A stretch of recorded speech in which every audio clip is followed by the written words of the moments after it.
ഉണ്ടല്ലോ രാവിലെ ഏറ്റവും കൂടുതൽ സമയം കൊണ്ട് എന്തിനാ ചോറും കറി വെക്കാനാണോ ബ്രേക്ക്ഫാസ്റ്റ് ഉണ്ടാക്കാനാണോ ഒന്നിനും അല്ല കേട്ടോ. നിങ്ങൾ വിചാരിക്കും ഞാൻ ഈ ചെമ്മീൻ കിളിക്കൊണ്ട് ചെമ്മീൻ കിളാനായിട്ട് കൂടെ സമയം പെടുന്നത് അല്ല. നമ്മൾ പച്ചക്കറി അരിയാനാണ്. പച്ചക്കറി സവാള എന്ത് സാധനമാണെങ്കിലും അത് അരിയാനാണ് ഏറ്റവും കൂടുതൽ സമയം പോകണം കേട്ടോ. അപ്പൊ എനിക്ക് രാവിലെ എൻ്റെ ഇവിടെ കുറച്ച് ചെമ്മീൻ കിട്ടിയിട്ടുണ്ട്.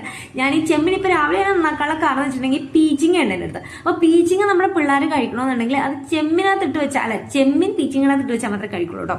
അപ്പൊ ഞാൻ വിളിച്ചത് അങ്ങനെ തന്നെ അങ്ങ് വെച്ചേക്കാന്ന് വിചാരിച്ചു. അപ്പൊ അങ്ങനെ പീച്ചിങ് കരിയാൻ എന്നപ്പോഴാണ് ഞാൻ കൊടുത്തത് എന്റെ ദൈവമേ, എന്റെ കയ്യിലാണെങ്കിൽ ഒരു പാളക്കീറ് പോലത്തെ ഒരു കത്തിയാണ് ഇരിക്കുന്നത്, നിങ്ങൾ കണ്ടില്ലേ. പക്ഷെ ഇത് വെച്ച് ഞാൻ അറിയുന്നത് മറ്റു കത്തികൾക്കൊന്നും ഇതിന്റെ ഇത്രയും പോലും മൂർച്ചയില്ല, ഇതിനും മൂർച്ചയില്ല. ഞാൻ കഷ്ടപ്പെട്ടാണ് ഇത് കരിഞ്ഞെടുക്കുന്നത്. ഇതൊരു സ്റ്റീലിന്റെ ആയതുകൊണ്ട് അതിന്റെ മൂർച്ച ഒപ്പിക്കാൻ പറ്റുമോ എന്നുള്ളത് എനിക്കറിയത്തില്ല കേട്ടോ. സവാളയും ഈ പീച്ചിങ് ഇങ്ങനെ അരിഞ്ഞിട്ട് അരിയനുണ്ടായില്ല. എന്തുമാത്രം സമയമാണ് ഇത് അരിഞ്ഞു വെക്കാൻ പോകുന്നത് അല്ലെ. ചിലപ്പോൾ ഞാൻ വിചാരിക്കും തലേ ദിവസമൊക്കെ ചെയ്തു വെക്കാന്ന്. പക്ഷെ എന്നാലും എനിക്ക് അങ്ങനെ തലേ ദിവസം ചെയ്തു വെക്കാണെന്ന് എപ്പോഴും സമയമൊന്നും കിട്ടാറില്ല കേട്ടോ. എൻ്റെ അടുത്തൊരു ചോപ്പർ ഉണ്ടായിരുന്നു. അത് സാധാരണ നമ്മൾ ഉപയോഗിക്കില്ല, ഇങ്ങനെ കൈ വെച്ച് വലിച്ചെടുക്കുന്ന ഒരു ചോപ്പർ. ഈ ചോപ്പർ ഇത് വെച്ച് ഞാനിങ്ങനെ ചെയ്യുമ്പോഴേക്കും കുറച്ചൊക്കെ ആദ്യമൊക്കെ ഭയങ്കര ഉപകാരപ്രദമായിരുന്നു. പിന്നെ അതെനിക്ക് പറ്റാതെ ആയിട്ടോ. ഇങ്ങനെ വലിച്ചുകൊണ്ട് നിൽക്കണം പിന്നെ ആവത്തൂല. അപ്പോഴാണ് ഞാൻ ഈ സാധനം കണ്ടത് കേട്ടോ. സ്വിച്ച് ഇട്ടാൽ മതി, ഇങ്ങനെ കറങ്ങി അങ്ങനെ നമ്മൾ അടിപൊളിയാക്കി തരുന്നുണ്ട്. ഇതൊന്നും എനിക്ക് മേടിക്കണം.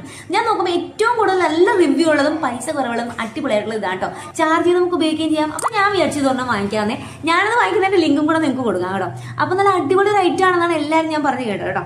ഇതുപോലെ ഇങ്ങനെ പീച്ചിങ് ഒന്ന് ചെമ്മിനൊക്കെ ഇട്ട് വെച്ച് നോക്കിയാൽ നിങ്ങൾ കഴിക്കാത്തവരാണെങ്കിൽ പീച്ചിങ് കഴിക്കട്ടെ. ഈ മഞ്ഞൾ പൊടി മമ്മി എനിക്ക് സ്വന്തമായിട്ട് ഉണ്ടാക്കി, അതായത് കൃഷി ചെയ്തിട്ട് അത് പുഴുങ്ങാതെ പച്ചയോട് തന്നെ ഉണക്കിയിട്ട് ഇങ്ങനെ അരിഞ്ഞുണക്കിയിട്ട് പൊടിച്ചു തന്നെ കേട്ടോ. നല്ലതാണ് അങ്ങനെ മഞ്ഞൾ പൊടിക്കുന്നത്. അങ്ങനെ പൊടിക്കുന്നതിനാ ഗുണമെന്ന് ഞാൻ ഇങ്ങനെ പറഞ്ഞു കേട്ടിട്ടുണ്ട്. അപ്പൊ പീച്ചിങ് ഒരു ഇതായപ്പോഴേക്കും അതിനകത്തേക്ക് ഞാൻ ചെമ്മീനൊക്കെ ഇട്ടു.